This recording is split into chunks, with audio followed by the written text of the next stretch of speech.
दोस्तों, आज के इस वीडियो में आप सभी जानेंगे देव उठनी एकादशी के दिन हमें किस प्रकार से तुलसी की पूजा करनी चाहिए। उस दिन तुलसी पूजा की जो सरल से सरल विधि होती है हम आपको बताने का पूरा प्रयास करेंगे, तो वीडियो के अंत तक बने रहिएगा। देखिए, हमारे हिंदू धर्म में तुलसी को सबसे पवित्र और पूजनीय माना गया है।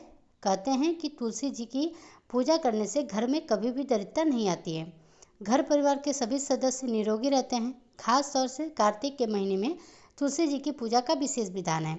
तुलसी जी की पूजा करके तुलसी को सींच करके तुलसी जी के पौधे में दीपदान किया जाता है। धार्मिक मान्यताओं के अनुसार कार्तिक के महीने में तुलसी का पूजन करने से भगवान विष्णु और महालक्ष्मी की कृपा प्राप्त होती है।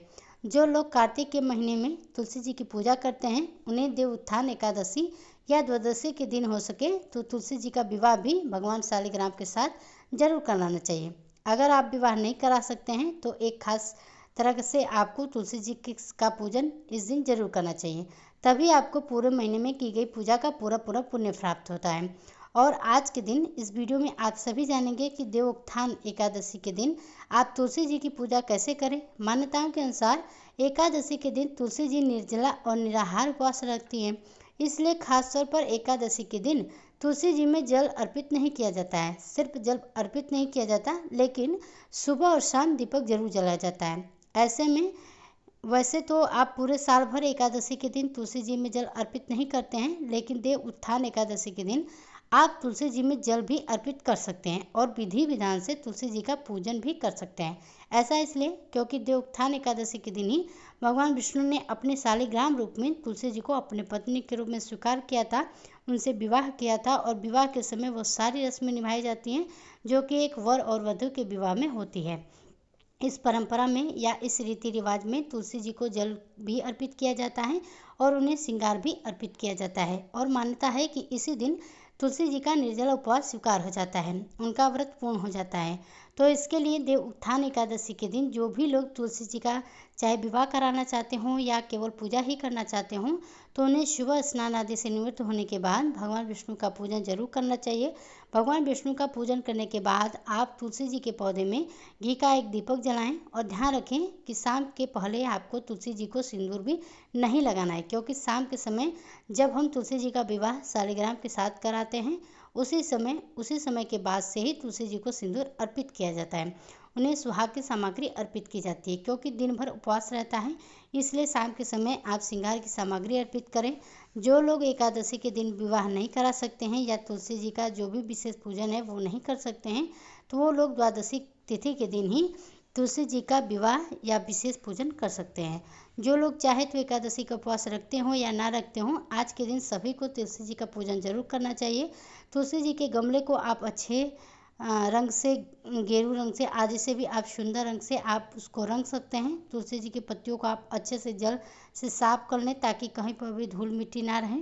यदि मिट्टी घास उगी है तो आप उसको साफ कर लीजिएगा।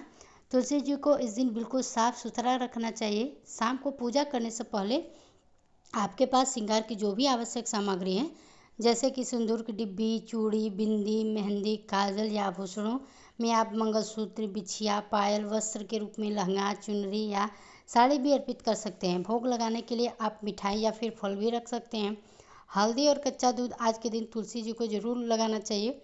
जिस तरह से वधू को विवाह से पहले हल्दी लगाई जाती है, ठीक उसी प्रकार से तुलसी जी को आज के दिन हल्दी लगानी चाहिए।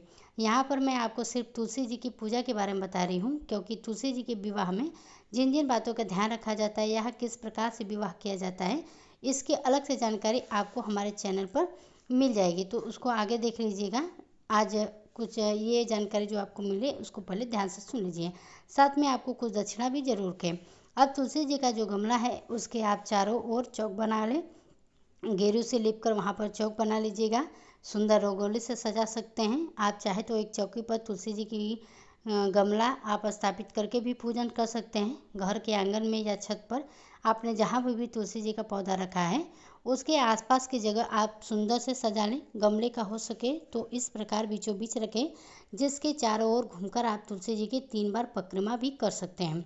अब तुलसी जी के पास में ही एक और चौकी पर भगवान विष्णु की प्रतिमा या तस्वीर या फिर यदि आपके पास शालिग्राम हैं तो उनकी मूर्ति रखें, उन्हें आप स्थापित करें। अगर नहीं है तो आप केवल तुलसी जी का पूजन ही कर सकते हैं। सबसे पहले सालिग्राम भगवान जी को आप स्नान कराएं, उन्हें पीले वस्त्र अर्पित करें, जनेऊ अर्पित करें।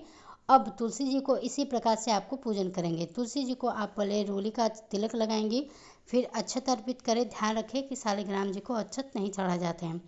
आप अक्षत की जगह पर उन्हें सफ़ेद तिल अर्पित करें। ये का एक दीपक जलाकर रखें। अब तुलसी जी को श्रृंगार की सामग्री अर्पित करें, जैसे कि तुलसी की जो 2 टहनियाँ होती हैं, आप उन्हें लाल या हरी चूड़ियाँ पहनाएं, उन्हें लाल चुन्नी अर्पित करें, लाल बिंदी लगाएं। उसके बाद तुलसी जी के पत्तियों में मेहंदी लगाएं, थोड़ा सा इत्र लगाएं। तुलसी जी की कुछ पत्तियों में आप हल्दी लगाएं। उसके बाद उनकी जड़ में हल्दी और कच्चा दूध का लेप लगाएं, यानी कि हल्दी और दूध मिलाकर आप थोड़ा सा जड़ में अर्पित करें। सभी सामग्री अर्पित करने के साथ ही श्रृंगार चढ़ाते समय ओम श्री तुलसी नमः, ओम सुप्रभा नमः इन मंत्रों का जाप करते रहें। हल्दी और दूध अर्पित करने के बाद इन मंत्र का जाप जरूर करें। वृंदा वृंदावनी विश्व पूजिता विश्व पावनी पुष्प सारानंदनी तुलसी कृष्ण जीवनी तनामांक चैत्र श्रोतम नाम अर्थम सुक्तम यह पठत्ताम च संपूजम ससम फलम लभ। अब विष्णु भगवान या सालिग्राम की जो भी मूर्ति है या तस्वीर है आपके पास, उन्हें स्पर्श कराकर तुलसी जी की पत्तियों पर किसी भी एक पत्ती पर आप सिंदूर चढ़ाएं और उन्हें भगवान से स्पर्श कराकर मंगलसूत्र अर्पित करें।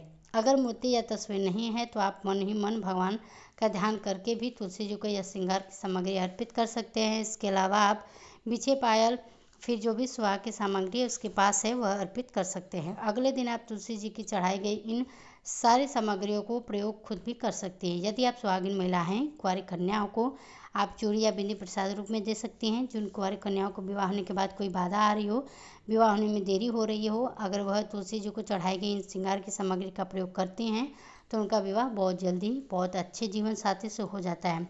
तुलसी जी को श्रृंगार की सामग्री अर्पित करने के बाद कुछ दक्षिणा जरूर चढ़ाएं। इसके बाद आप तुलसी चालीसा पाठ और तुलसी जी की आरती करके भगवान विष्णु या सालिग्राम भगवान की आरती भी करें और सबसे अंत में उन्हें भोग अर्पित करें।